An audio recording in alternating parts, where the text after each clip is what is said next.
Bonjour à tous. Tout d'abord, merci de nous avoir suivis depuis le 13 mai à la rencontre de l'agriculture normande. J'espère que vous avez apprécié ces rendez-vous quotidiens avec les agriculteurs normands qui font la renommée de notre terroir et de ses produits.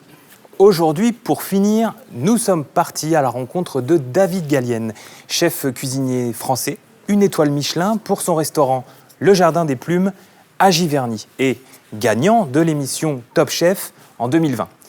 Alors en ce moment, il parcourt les marchés normands pour faire découvrir sa cuisine autour des produits issus de l'agriculture normande.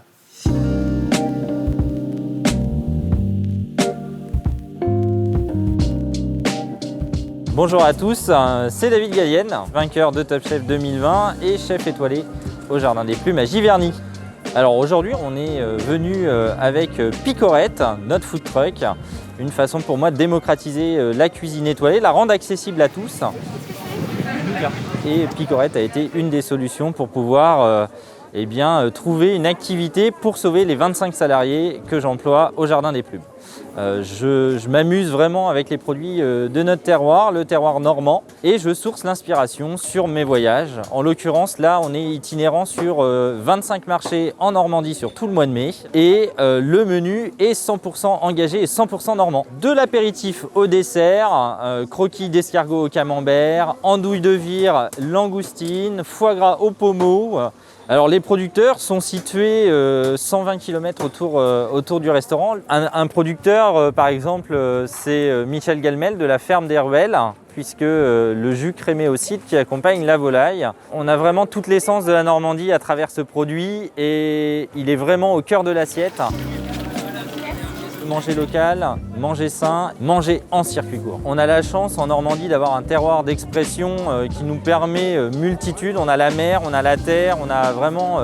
ce qui fait notre force, c'est vraiment ça, c'est le terroir. Donc en fait, c'est vraiment illimité en termes de créativité puisqu'on a tout ce qu'il faut pour s'amuser. Je ne sais pas si comme moi, cela vous a donné faim, mais en tout cas, pour finir cette semaine de recettes, c'est notre hôte qui clôture de la plus belle des manières cette semaine de cuisine chez lui. Clément Charlot, jeune chef Go Emilio 2020 du restaurant Fragment à Caen, est un véritable défenseur du bio et du circuit court puisqu'il travaille avec une trentaine de producteurs agricoles. Il nous a, pour l'occasion, concocté une recette qui met à l'honneur les 5 départements. Challenge accepted. Bonjour Clément. Bonjour. Salut Clément. Alors qu'est-ce que vous nous amenez ? Je te ramène direct de la Marée des bonnes huîtres de Normandie. Ok. Donc là, c'est secteur Annelles-Meuven. Elles sont spéciales, donc elles ont vraiment une chair charnue en fait. Moi, je t'ai amené les fameuses bouteilles de poirée d'Onfront de notre appellation. Et je pense que la vivacité du 19 sur les huîtres, ça devrait être bien. Bah oui, du coup, pour la recette, donc moi j'ai prévu une petite recette à base d'huîtres. Donc forcément, du poiré, donc on va pocher les huîtres dans le poiré et de pont-l'évêque.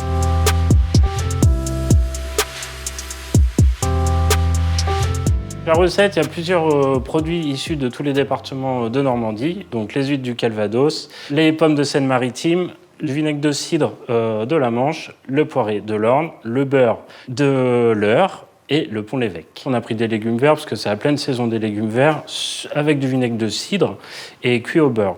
Après, on va faire pocher tout simplement des huîtres dans un bouillon avec un petit peu d'algues et du poiré. Un petit gel de pont-l'évêque, en fait, ça va être pour essayer de l'alléger un petit peu et pour bien se marier avec l'huître. On va commencer par le petit gel de pont-l'évêque. Donc en fait, c'est très simple. On va mettre un peu de poiré pour rappeler le goût en fait, qu'il va y avoir dans le pochage de l'huître et dans le petit bouillon. Donc en gros, on part sur 25 centilitres à peu près de poiré. Voilà, 1 gramme d'agar-agar.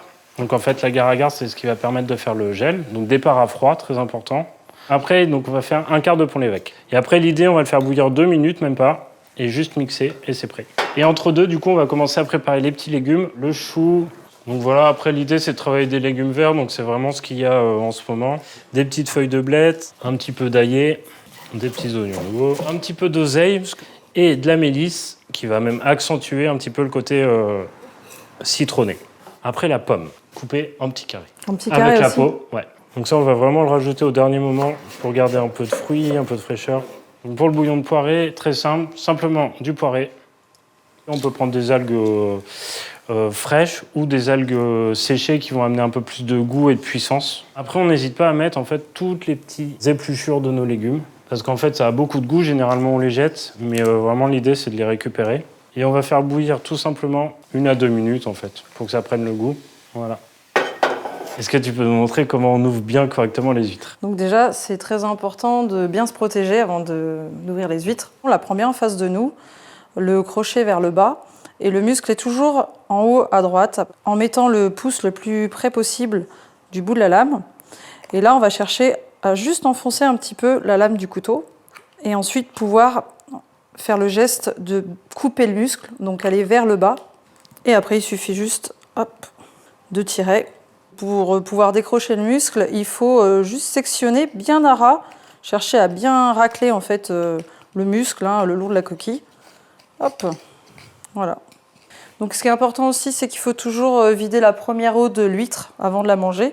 Après, pour cuire les petits légumes, une casserole, du beurre. Une fois que le beurre commence à crépiter, on va pouvoir mettre les petites herbes dans la casserole.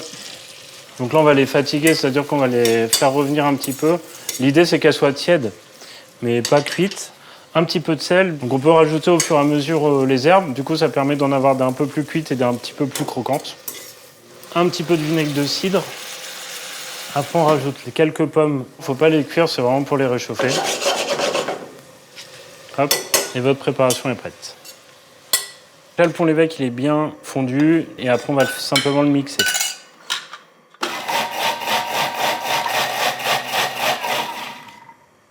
Et après, on va le passer au froid pendant 15 minutes à peu près.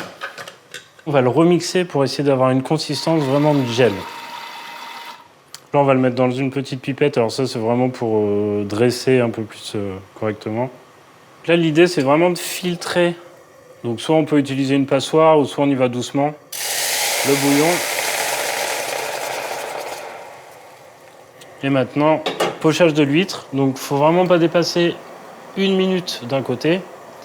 Et on la retourne au bout de 30 secondes. Donc voilà, quand elle a cette texture, on peut la retirer du feu. Maintenant, on va pouvoir commencer le dressage. Comme c'est un peu l'huître le produit phare, on va le mettre en valeur, donc on va le mettre sur le dessus. Tu mets la moitié à peu près.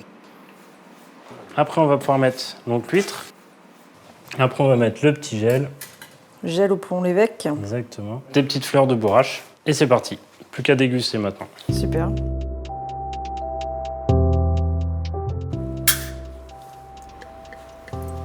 Donc là, on est sur un millésime 2016. Bah, écoute, j'ai hâte de découvrir en tout cas ta belle recette. Ce qui est sympa, c'est vrai que c'est quand on produit une huître comme ça, c'est de pouvoir derrière la déguster autrement. Ça met vraiment en valeur l'huître. Mélange des saveurs entre le fromage, le pont-l'évêque, les pommes et les petits légumes, c'est vraiment super. Cool. Bravo. Merci.